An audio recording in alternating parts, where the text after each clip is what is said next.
Good afternoon, everyone, and welcome to the Black Curriculum and the London Curriculum CPD related to the resources that we have been working on over the last few months for Key Stage 3 Histories London Curriculum resources.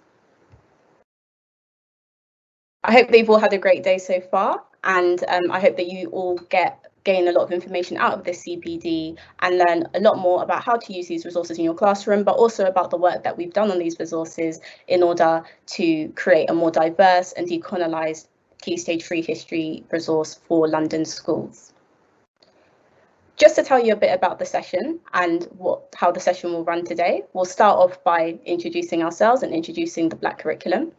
We'll also introduce the partnership and why we decided to work with the London Curriculum and the Mayor's Office in order to develop these resources. We'll then highlight some of the key changes that we've made to the resources, and that will be done through a pre-recorded video that will take you through a lot of the new aspects of the resources. We'll then have a time for a Q&A panel, so please do put your questions into the chat throughout this session, and then we will close at around 5:30. Great, so we'll move into the first part of the session. So I'll start off by just telling you a bit about the Black Curriculum.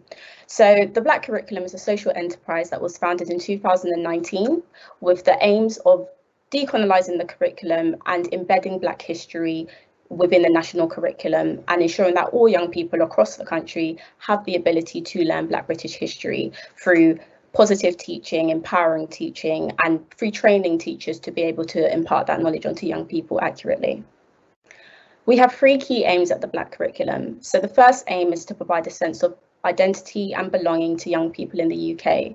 So we believe that when young people are not able to see representations of themselves, representation of their history, and representation of the diversity of Britain through their learning, young people won't feel a sense of identity within the UK, nor will they feel a sense of belonging in the UK because they're not seeing positive representations of themselves. So that's one of our key aims, and we believe that through education and through embedding Black history into the curriculum, we are enabling this to improve over time.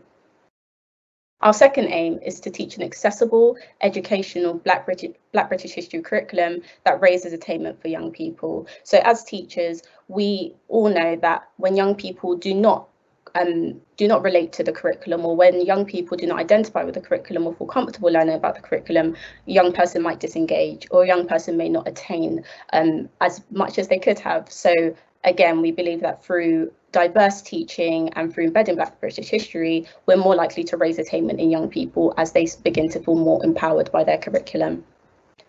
And our final aim is to improve social cohesion between young people in the UK. So it's very important that every single young person in the UK learns about diverse histories and learns about Black British history.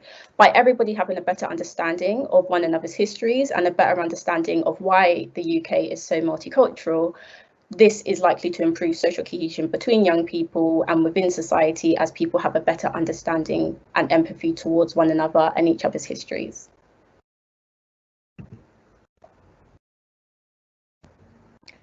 One of the key elements of research that we do here at the Black Curriculum is we create reports about the curriculum and reports particularly about the history curriculum.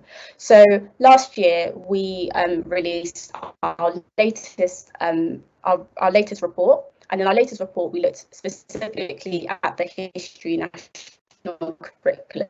And what we really wanted to explore national systematically omits particular parts of history in favour of a Eurocentric curriculum. By going through the national curriculum and through understanding these elements of the national curriculum, we came up with 4 recommendations for how to improve this over the next few years and what schools and the DFE can do to ensure that Black British history is embedded in the curriculum. So one of these recommendations is to diversify the history national curriculum. So diversifying it is simply ensuring that there are multiple stories and multiple people represented through that curriculum. And that is a clear starting point that a lot of schools and a lot of people have started working towards, but we need to ensure that there is diversity across the entire national curriculum. Our second recommendation from this report was to reconceptualize our understanding of Britishness. So by teaching young people only history to do with Britain, only history to do with UK, and only history about particular people or particular class groups, this takes away our understanding that Britishness is diverse. Britain is a very diverse country, as I've kind of said so far throughout this session, and we need to ensure that young people have an understanding of that, and they understand that to be British includes to be diverse and includes having your representation and your characteristics and your cultures shown throughout the nation and throughout your education. So that is one of our second recommendations, to reconceptualize this idea of what does it mean to be British. Thirdly, we recommend that we diversify history teaching workforce. So that's encouraging teachers and supporting teachers to be able to teach a diverse history, but also encouraging teachers of multiple ethnic groups to take up teaching history and take on that responsibility. As we may all know, Black students are less likely to take GCSE history than other GCSEs, and there's a reason for this, and one of the reasons is due to a lack of representation. By students not taking it at GCSE, you're not feeling like they're going to be empowered through taking it at GCSE. This then has a knock-on effect on who's teaching history later down the line. And we believe that it's everyone's responsibility to teach a diverse history, but it's also important that we also diversify the workforce, and not only for history, for the entire school community, so that young people are seeing themselves represented at every level within their school community and the people around them. And lastly, we want to widen the scope of Black history in the curriculum. So we want to ensure that across every single subject within the national curriculum, there are recommendations of Black history and Black British history across all of these subjects, as we believe that it's not just down to history teachers to diversify the curriculum, it's down to every single subject to diversify the curriculum. With these recommendations in mind, this has kind of led to this work that we've done with the Mayor's Office and the London curriculum. So how did we work together and why did we work together? So to start off with the London curriculum. So the London curriculum aims to bring the national curriculum to life, inspired by the city, its people, places and heritage. So by the London curriculum trying to ensure that young people learn about London and learn about their history of London and learn about how London has grown over time, it's also important that whilst teaching that element of history, we are still ensuring that that element of history is representative, is accurate, and is empowering of all the young people in London. London is an extremely diverse city, and we need to reflect that through our resources. So what we've done is we've taken the recommendations that we have created in our report and applied these to our work with the London curriculum to ensure that the resources that the London curriculum has made available is really inspiring and supporting young people and supporting teachers to have that diverse understanding of London's history. How we done that is that the London curriculum had 3 particular resources that they wanted us to review. So these are 3 Key Stage 3 history resources, and we went through a number of steps, which I'm about to go through, in order to assess, recommend and improve these resources with the London curriculum. So these 3 resources were World City, which looks at the growth of London over time and how it's developed over time. Social reform in Victorian London, so that's social change and social campaigning during the Victorian era. And London at War, so London and their experience throughout, particularly World War II. The first thing that we done was do a general review of the resource. We looked through the resource and began to identify patterns that we thought would benefit from being changed or altered through the recommendations of the Black curriculum. After we had that initial review stage, we then went on to speak to young people. So we believe at the Black curriculum that it's very important that young people are at the centre of conversations around education and at the centre of changing the face of education. Why is it important that young people do it and not only adults? Because young people are currently the ones in education. They're currently the people experiencing education and they are our future. So we need to ensure that young people are shaping the future. So what the Black curriculum and the London curriculum done was we met with the Mayor's young advisors who are part of the Link Up crew and the peer outreach group. So these are young people from the age of 7 all the way up to the age of 25 who we spoke to and held a focus group with to identify what recommendations they think that we should put forward to the GLA through these resources and through this review work. There were some really interesting insights from these conversations with the Link Up crew and the peer outreach workers. So some of the key questions that we posed to these young people were, What about Black British history did you learn in school? What are your thoughts on the teaching of Black British history? And how can we improve the London curriculum's resources, and what advice should we give to teachers? So this was really at the core of the work that we were doing, as we were not going to make recommendations without truly understanding how these young people's experiences and what they would like us to communicate to teachers through this work. So just to give you a few examples of some of the insights that we gained from speaking with these young people. So some of the key points that we took from this meeting, for example, is if we look at the first point, so in most cases where students have learned about Black British history, they have briefly studied Mary Seacole and or the transatlantic slave trade, and their learning rarely exceeds this. This is a key issue, and young people are identifying this as a key issue because Black history is not a small topic. Black history expands over years and years within the UK and across the world, and Black history should not only be taught at 2 elements or 2 points of a child's education throughout their 18 or their 15 years of education. So by young people identifying this to us, one thing that we recognise was just as we campaign for and just as we recommend, that young people need to have more opportunities to learn about Black British history. And by opportunities, I mean embedding it into the national curriculum rather than having these kind of 2 tokenistic elements of Black British history that young people learn about. And especially with one of them being negative, we need to ensure that young people are seeing positive and empowering aspects of Black British history throughout their curriculum. And some of the key quotes that young people said. So for example, one young person said the quote, "Black History Month may as well be called Black Trauma Month." We found that statement really, really interesting, which is why we've put it in this presentation, because for a young person to feel that way and to feel that Black History Month does lead to trauma, it's a very tokenistic month in terms of how schools may interact with Black British history. So by understanding this of a young person and by understanding that students in our schools feel this way, it then provides us with the ability to really reassess how are we treating Black History Month? How are we ensuring that young people are learning Black history beyond October, as young people should be learning Black history throughout the year, just as commonly as they learn about any other histories.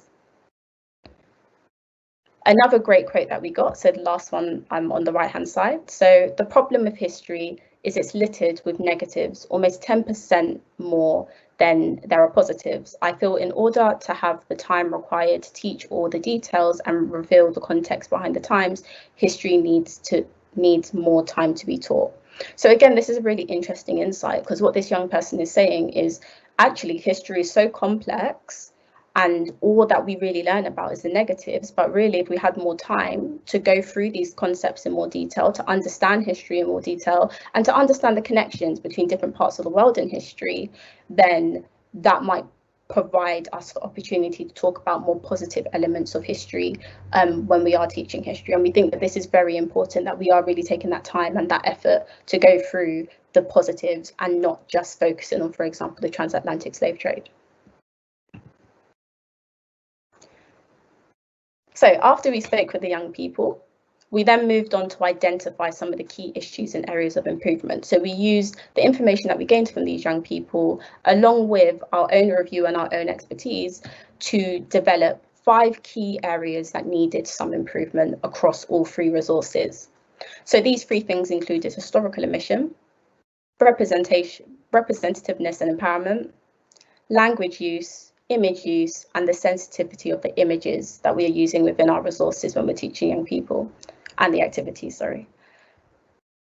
This will go into a bit more detail about what these 5 things meant a bit later on in the pre-recorded video. After we identified these 5 areas of development, we then took our recommendations back to the GLA and back to the London curriculum to seek their approval on all of these recommendations.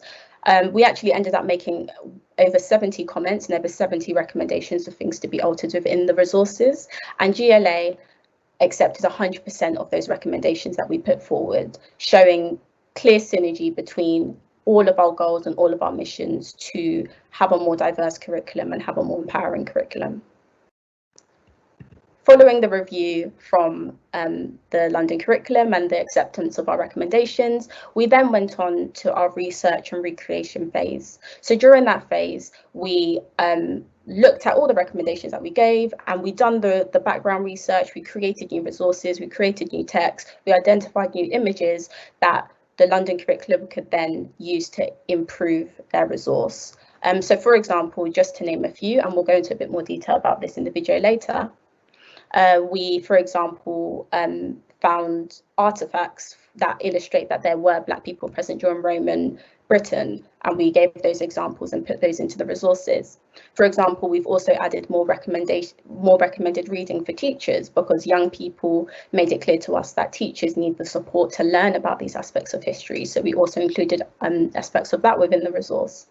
And as you can see in the middle, we also removed images. So for example, here is an example of Booth's poverty map, which is an image that we actually removed from the resource. And the reason why we removed it is, upon speaking with young people, and upon our own opinion as well, we identified that this particular image may infer alternative things. So for example, the association between being semi-criminal and the colour of black, whilst Booth didn't necessarily create the color code in this way, this particular image can infer particular things and may be perceived by young people in a particular way, which when we took it to the link up crew and the youth advisors, they also agreed that this image can be perceived in a particular way. So for example, the connection between these colors and geographical and racial redlining, for example, that association is too close for us to feel like it's necessary to have an image like this.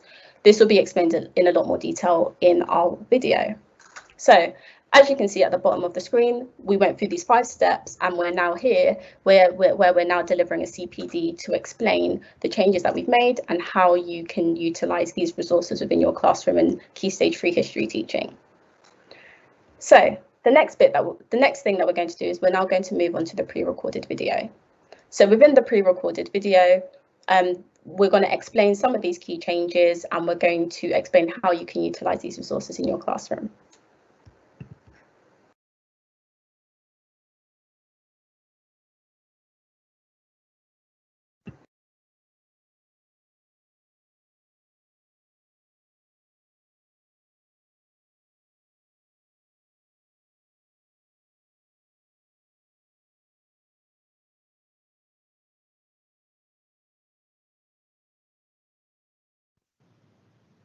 First, our CPD.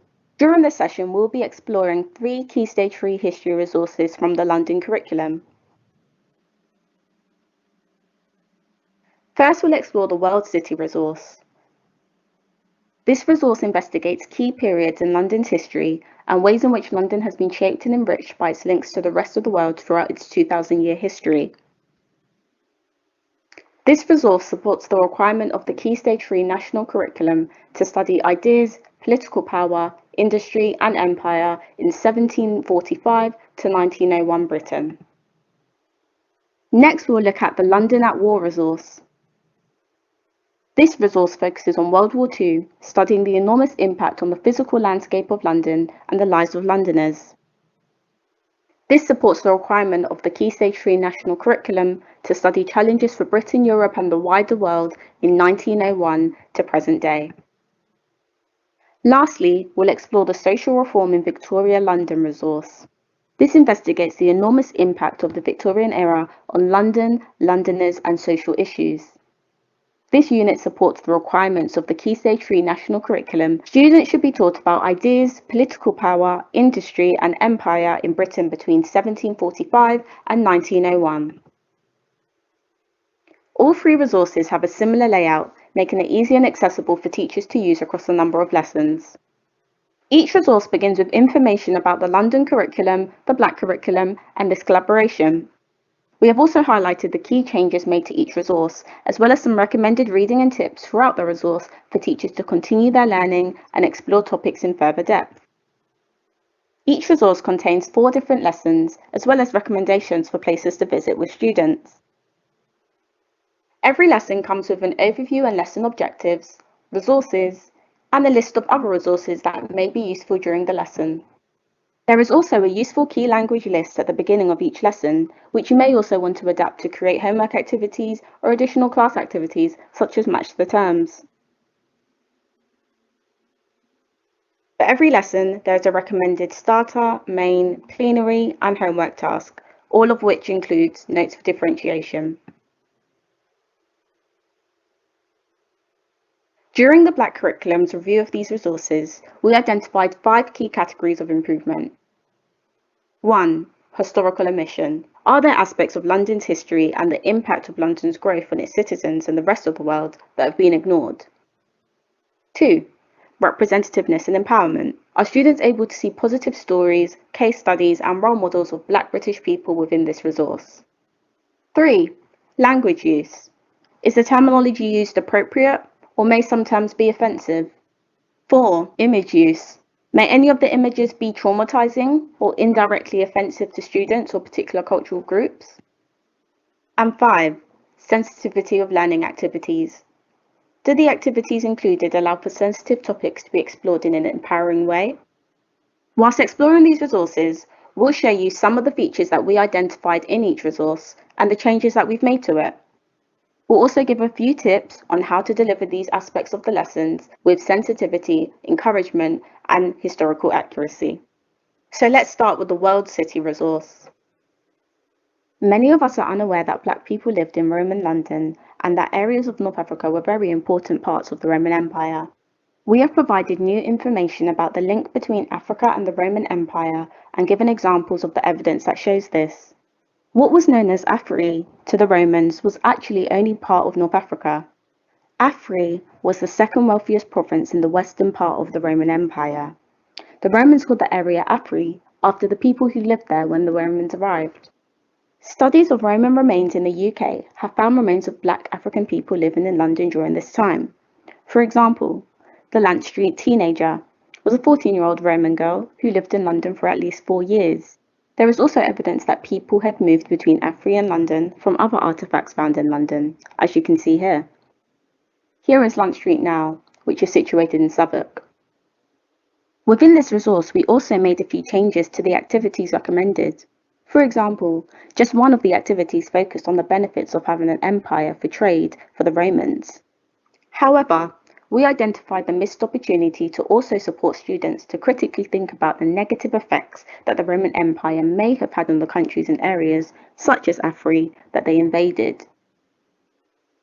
We have therefore added some additional questions and discussion points for teachers to encourage students to have.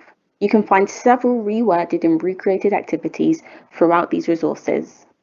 When speaking with young people, they told us that they want to learn more about abolition and resistance in the transatlantic slave trade. They also told us about the impact that poor and insensitive teaching of the transatlantic slave trade can and does have. This can be traumatic for students and can in fact be a key factor which deters Black students from taking GCSE history.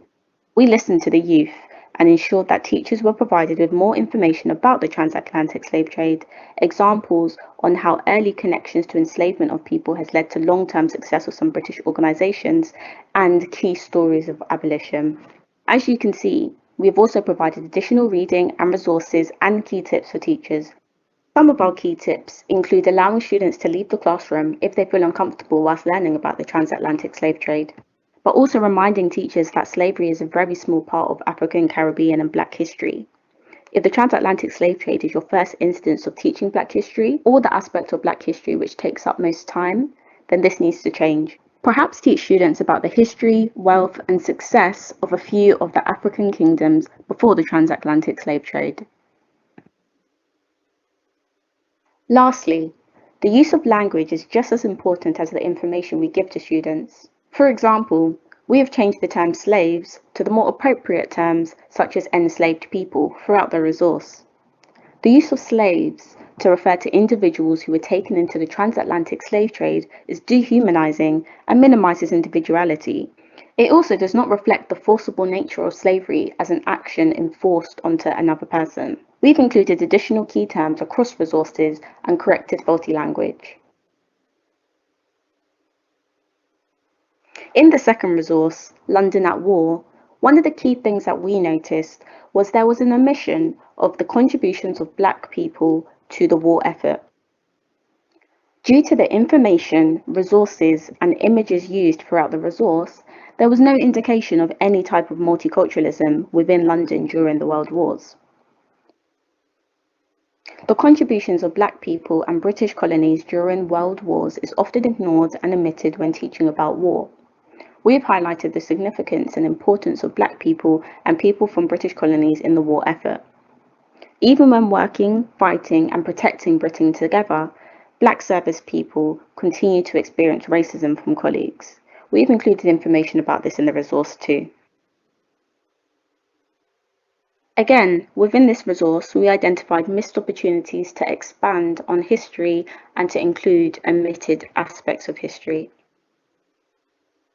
For example, when talking about food shortages during World War II with students, it's also important to highlight the fact that part of the reason for this food shortage is because Britain exports so much food from outside of the UK.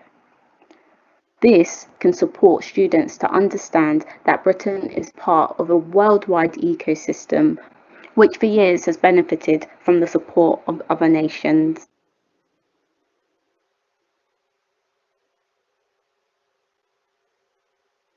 Within this resource, several elements of the Victorian era were explored, including industrialisation and the need for an improved quality of life for people in London at the time.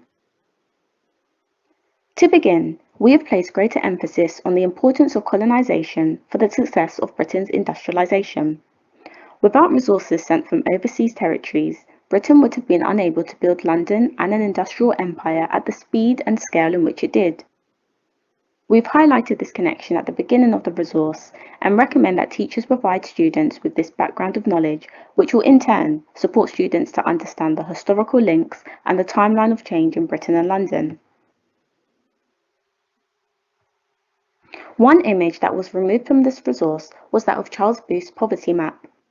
Whilst the map and its usage was not connected to racism, the inferred relation between the colour key and their meaning may infer negative associations and may pose similarities to other images in history which are viewed as problematic. Whilst teachers can use this image if truly explained in its historical context, we also think that this is not required in order for students to gain accurate understanding of Booth's poverty map. Upon consulting with young people and understanding their perception of what the image may infer, we decided to remove this image from the resource. As you can see, the same information is represented within the resource without the image. In relation to activities seen in this resource, we have again edited certain activities to allow students to explore sensitive topics appropriately. For example, within the resource, there was frequent mention of social issues without first providing students with an understanding of the different types of social issues faced in London at the time. Similarly, we wanted students to be able to see that many social issues that existed then also exist now. To combat this, we added an additional activity along with a mind map to illustrate different issues. We hope that this will be useful as a starting point when introducing students to the idea of social issues, not only in history, but across the curriculum.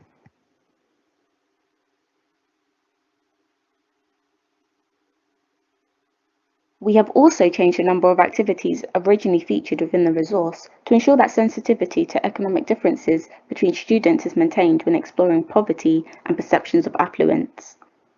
For example, we have adapted activities which previously encouraged students to compare wealth in modern London areas to instead focus on comparisons during Victorian London. By exploring poverty from a historical standpoint, rather than comparing modern-day areas of London, this minimises the chance of alienating particular children based on their socio-economic background or a particular area that they live. Lastly, as mentioned, this resource highlights several social reformers of the Victorian era, but failed to acknowledge the contributions of Black people in reform too. We have therefore included an excellent study about William Cuffy. We also thought that it was important to highlight problematic aspects of history that were being omitted. For example, within this resource, Charles Dickens is illustrated as a leading social reformer, which is true. However, we believe that when there are problematic elements to the story of key people in history, young people deserve to know this information.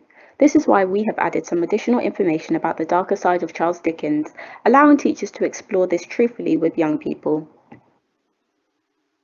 There are plenty more new resources available through the London Curriculum Resources. We have added loads of recommended reading to help you continue on your journey of learning more about Black British history and supporting your students through empowering them and giving them a sense of identity and belonging through history lessons. We hope that you've enjoyed this session and enjoy using the resources in your classroom.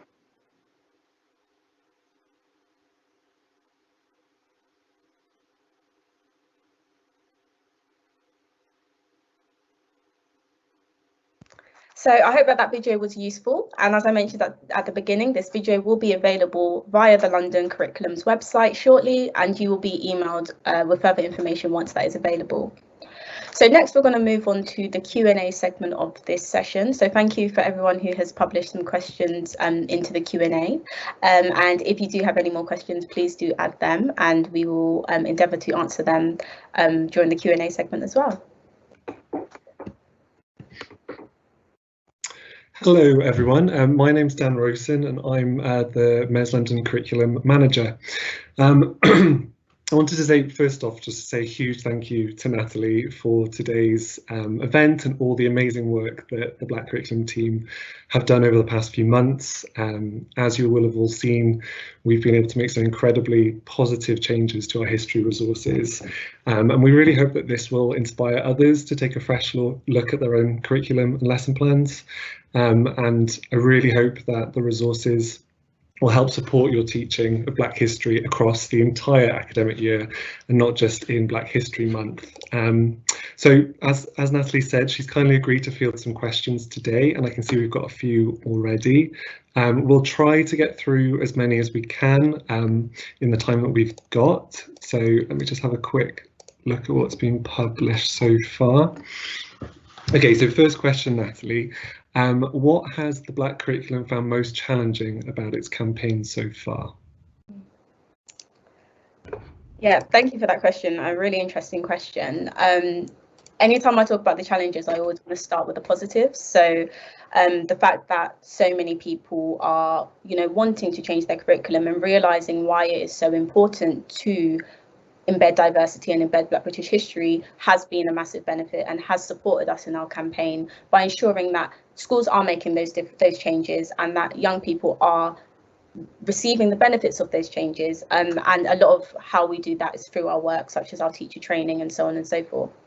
In terms of the kind of challenges that we face, so I'd say the challenges are largely due to when people don't want to create that change. So for example, if schools don't necessarily want to have training or don't necessarily want to decolonise their curriculum or don't necessarily understand what that means, I think that becomes a huge challenge for creating change, creating systemic change and creating long-term change, particularly in areas where it's very rural and maybe, the schools aren't as in with the conversation, and part of that challenge is just that we need to ensure that we're going to those areas, we're going to those people and we're supporting them to understand why we have these particular issues and why we are trying to resolve them and how we can help them to resolve them. And I feel like through explaining and educating and supporting people on this journey of decolonisation and of understanding, we are going to overcome those issues eventually, and we are going to,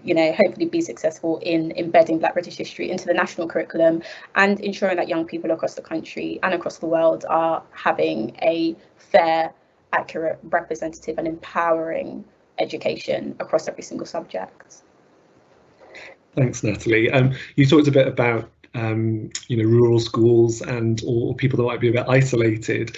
So that leads us to a really good question that we've had about how do we get buy-in from senior leadership in my school to make changes like this that you've outlined? Yeah. And that's a common question that we actually get. How do you get your head teacher or how do you get your senior leadership team to support this change that needs to happen? As we all know, in most cases, what the agenda and the priorities set by SLT, for example, are the priorities that teachers work towards and the priorities that we work towards as a school in that particular year or in that particular kind of phase of work. One way how you can try and encourage your senior leaders is by mobilising your student voice and mobilising your parent voice. Parents and students are key and important in creating change in your community, in creating change in your school, and creating an understanding from an outside perspective. So I definitely say, you know, put together a youth group or an extracurricular group where young people can discuss these issues and present them to SLT and present them to other teachers, and also speak to the parents, have the parents together, have them speak about these issues, and have the parents understand why Black British history is also so important. And this hopefully can have an impact on your senior leaders. Other than that, I'd say, you know, as teachers, as head of department, as support staff, as anybody else who works in the school, it is all of our responsibility to be leaders in creating change and being anti-racist. So, you know, if your senior leaders aren't buying into change and aren't buying into training, please just continue to train yourself. So, for example, the Black curriculum has a free course available on Future Learn, where you can learn about you know, the issues faced and how to embed Black British history. So, you know, using that course and encouraging other teachers in your school to do that is a starting place for creating change, even when senior leaders are not as receptive to that change. Really useful. And I think we did have a few other questions about engaging governors and parents. So hopefully that answer has answered those questions as well. But if they haven't and you'd like to ask something more specific, do just pop it in. Next up, do you have any tips for teachers that worry or, you know, feel anxious about saying something wrong when teaching Black history? Yeah, education and training, and continuing to learn ongoingly. I always say, you know, language changes every day. New vocabulary comes around every day. What people view as offensive or what is seen as the norm or not the norm changes regularly. So same with any other vocabulary that we need to be careful with. It's important that we ask the people that we are directing the vocabulary towards. So if you're uncertain about saying a particular thing, or if you don't understand why something might have offended somebody, just speak to them and ask them, you know, how would you prefer me to talk about this? How would you prefer me to refer to this? How would you prefer me to refer to you, for example? And taking those steps are really important for supporting your kind of change in language use, but also ensuring that young people are also aware that you are learning. And it's important that everyone within your school community is aware that everybody is learning, and there will be mistakes sometimes, but we need to ensure that when there are mistakes, we apologise, we learn, and we listen. Other things I'd recommend is, you know, reading. So if you do, for example, want specific things that you can read, or specific articles, for example, or specific journals that you want to read, then please do feel free to email the Black curriculum, and we'll be more than happy to share some links to some great learning resources for you. And also, again, training. So training with the Black curriculum, training with other providers that look at race and race equality. And again, our free Future Learn course has a whole section about language that can support you in just developing and changing language use so that you feel a lot more comfortable in the classroom when you are communicating with young people. And I mean, you know, reflecting on our partnership with you, Natalie, and, you know, the journey that we've taken, the approach that we've taken to this piece of work, you know, we've had very open conversations about, you know, things that maybe I haven't understood because I don't have lived experience of racism, and having that sort of ability to have that open conversation and check in, I think has been really important. We've had a few questions about resources for Key Stages 1 and 2, which I'll just answer very quickly before handing it over to you, Natalie. So we've started with Key Stage 3 first, and the history resources, because it was launched during Black History Month. But as Natalie says, it's really important that this doesn't fall to the shoulders of just history teachers, and it needs to be across all curriculum subjects. We will continue to look at our other resources, but we do feel that these Key Stage 3 resources we've always made London curriculum resources able to be adapted for younger audiences, but that is something that we will look at. But I'm sure Natalie might know of some other resources that would be helpful as well.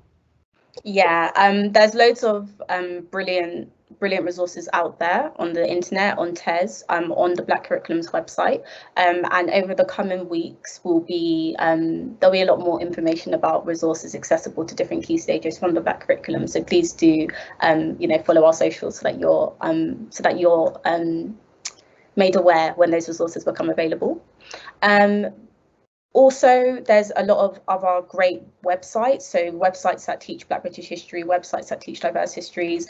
There's also resources from other local authorities within London. So, for example, Lambeth Council have created a scheme of learning resources that teachers across London can also access. So that could be a good starting place to get some more learning resources. But as I said, there'll be a lot more resources coming out from the Black Curriculum within the coming weeks. So please do look out for those. And also look into your own curriculum as well. So one thing that I guess we've done through this process is having that consultation period and that fine combing through a resource in order to change that resource. And I recommend that all teachers do that with their scheme of works, really go through them and try to identify missed opportunities and also seek help to do that. So for example, the Black Curriculum offer our curriculum consultations where we will go through your scheme of work and will support you to identify those missed opportunities and give you recommendations for resources to fill those missed opportunities. So practices like that with organisations or within your school or within your departments can be really a really good, useful kind of starting point to support you in identifying what resources you need and finding those resources in the right places. And just to mention again, if you do need support with looking for resources, please do contact us and we'll be more than happy to share a few recommendations with you. Thanks, Natalie. We've had a question about the impact of the Black Curriculum. So the question is, how do you feel your work so far has impacted the young students that you've worked with? Yeah, so I believe, the impact has been amazing in terms of, a lot of our work is focused on teachers and on young people. So over the last few years, we've been able to work directly with young people through assemblies, through workshops, through our Springboard programme, and that has really supported young people to have that experience of just learning Black history, which they may have otherwise not have had up until, for example, last year. So there has been really great impact on the empowerment of those young people, and we've had plenty of examples from teachers who have been supported by us through training or through a curriculum consultation and whatnot, and those teachers have given us clear examples of their young people, reading new texts and asking new questions and being really inquisitive and learning and enjoying what they're learning. And the fact that teachers are able to report that back to us is an amazing illustration of why it is so important that teachers are supported to make that change, because teachers are having a direct impact on the young people, in addition to the programmes that we're doing and all the other things that are available to young people at the moment to support them through this journey of learning. So yeah, it's been an amazing impact and closer towards our aims of that idea of identity and belonging and empowerment for the young people. And you've only been around since 2019, so it's very impressive, the huge amount of work that you've done and the visibility of the campaign as well. We've had a question about, is there any sort of research about how inclusive curriculums help, how the impact of an inclusive curriculum on learning and attainment and engagement with students? Yeah, so there has been plenty of research, and if you look into research from example Runnymede, or if you look into just literature articles, if you do a quick research into that, you'll find a lot of research surrounding the importance of empowerment and the importance of representation in education. And that's not only in regards to Black history, that is in regards to all aspects of representation, whether we're looking at gender representation, whether we're looking at representation of other races, whether we're looking at representation through religion. There is research to provide evidence that young people engage better and remain engaged if they are represented through their curriculum. And again, happy to share some resources if you wish to, so please do email us. And in addition to that, we're also conducting our own research this year, and in our next report you'll see a lot more research around this impact on young people and what the impact of particularly our teacher training is having on young people.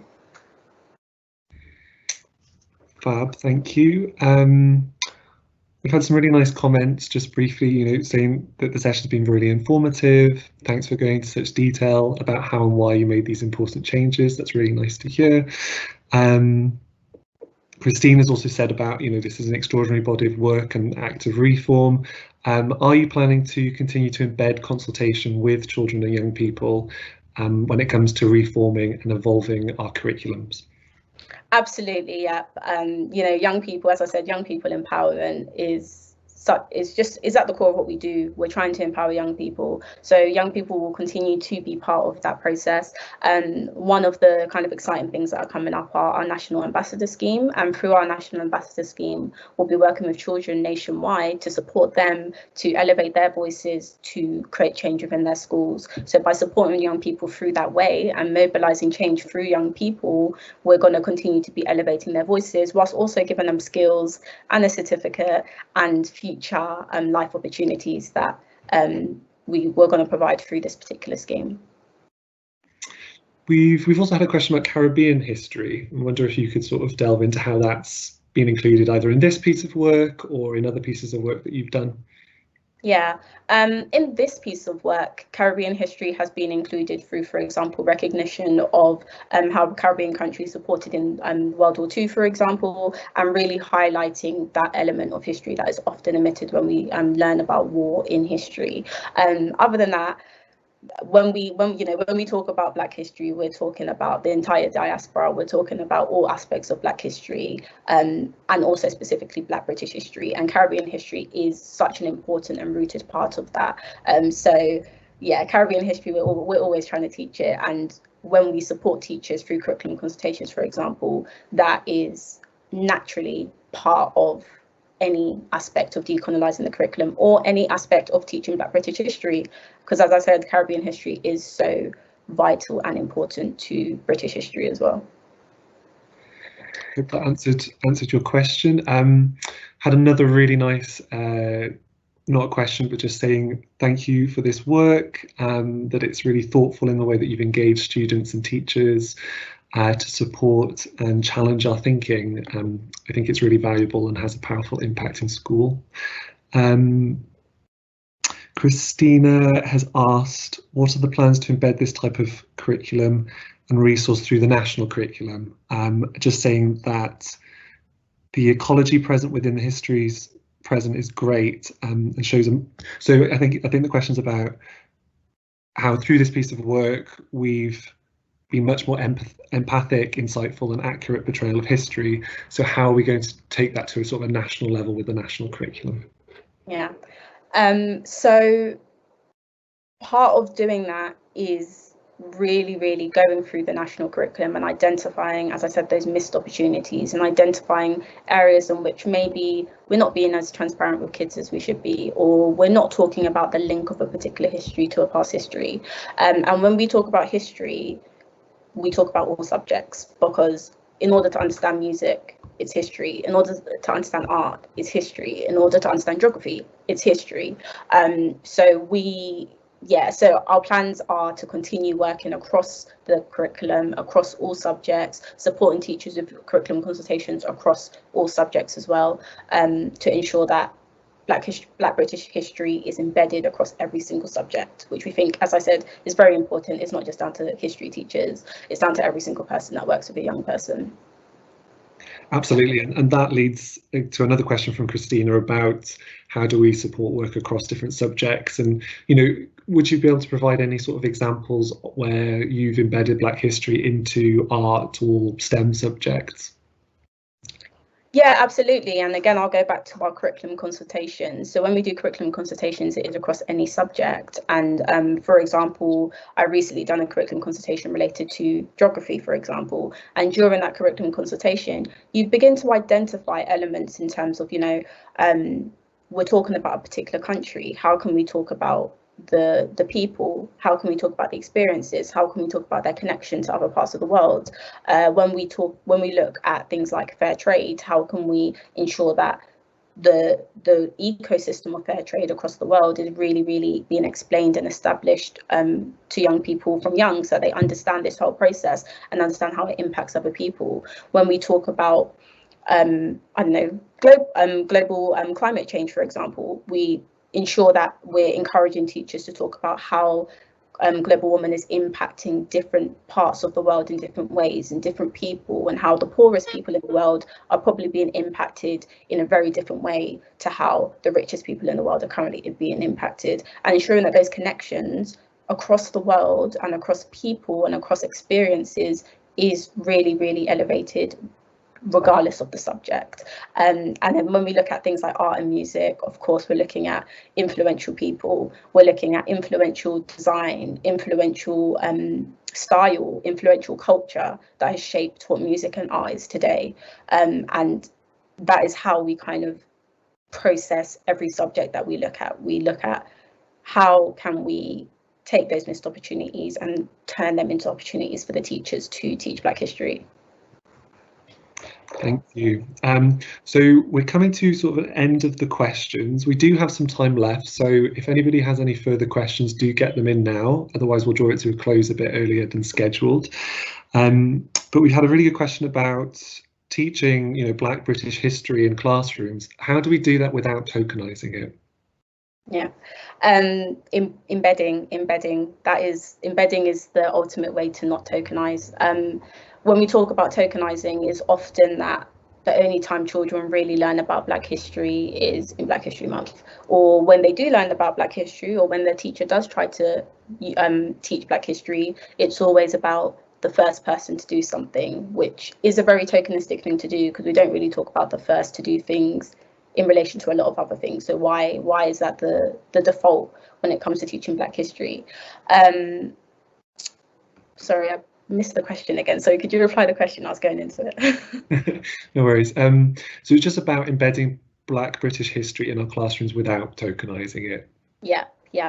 So when embedding it, it's about not saying, okay, we're learning this thing, we're going to briefly talk about how Black people were part of that, and then we're going to move on and never talk about it again.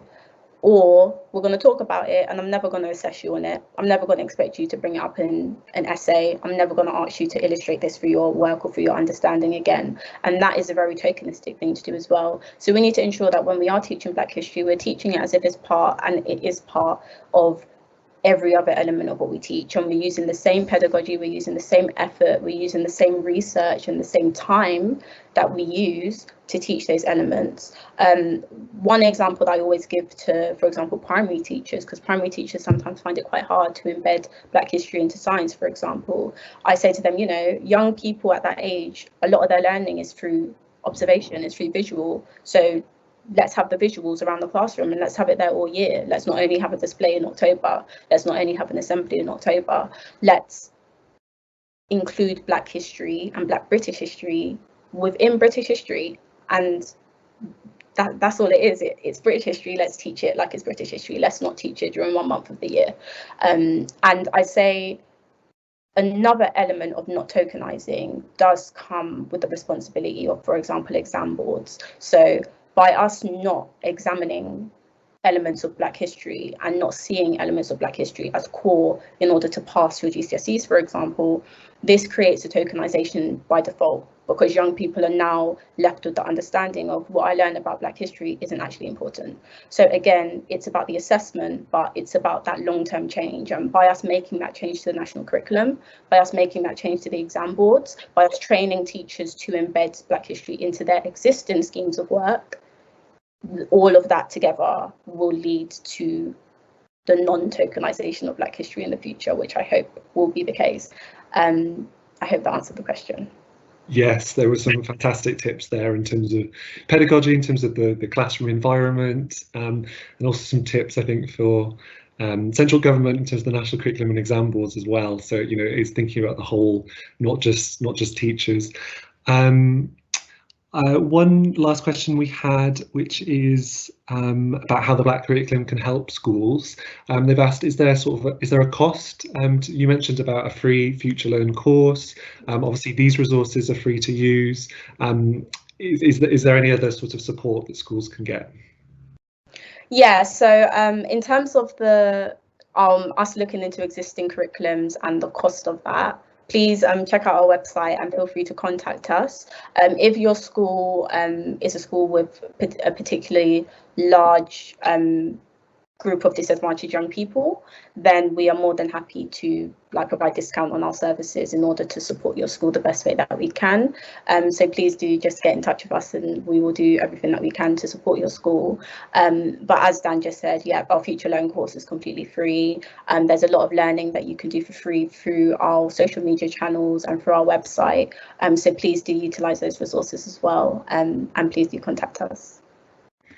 Absolutely. Natalie's included lots of great reading materials in the resources for further reading, which should be quite helpful. We've not had any sort of further questions, so I think we'll bring the Q&A to a close. Thank you so much, Natalie, for running this session, for leading on this piece of work, and to the team as well, who helped review it and rewrite and add new content. I feel like this has been a really informative session. Thank you everybody who's attended and asked questions as well. It's great to see so many teachers logging in, especially given it's such a busy week with pupils returning to school. So I'll now hand back to Natalie to close the event. But yeah, huge thank you to you, Natalie, and the rest of the Black Curriculum team. Thank you very much, and it's been an amazing journey working on these resources and being able to create that change and know that we're going to make change for schools in London. So thank you really, very much, Dan, and also thank you. I know not everyone's here, but thank you to the Black Curriculum team and all of my colleagues and the other educators who have supported to really change this resource and really create just a meaningful piece of work that is really going to have an impact in London. So yeah, thank you so much. So yeah, just to close the session, I'll just put up a final slide of just next steps and how to contact us and so on and so forth. So as we said, the resources, the actual London curriculum, new and updated resources will be available soon, and you'll be emailed by the London curriculum about that. In terms of contacting us, please have a look at our website, www.theblackcurriculum.com, and also feel free to email us, and our email addresses are on the contact page on the website. And also, I realised earlier on I said the wrong local authority, but Hackney Council has a range of other resources as well. So please do check out Hackney servicesforschools.co.uk for additional resources. And yeah, just thank you everyone for attending, and thank you for all of the change that you're all making in your school and all of the learning that you're all going through. Yeah, and we're making change, and we're going to continue to make systemic change. So yeah, thank you for attending.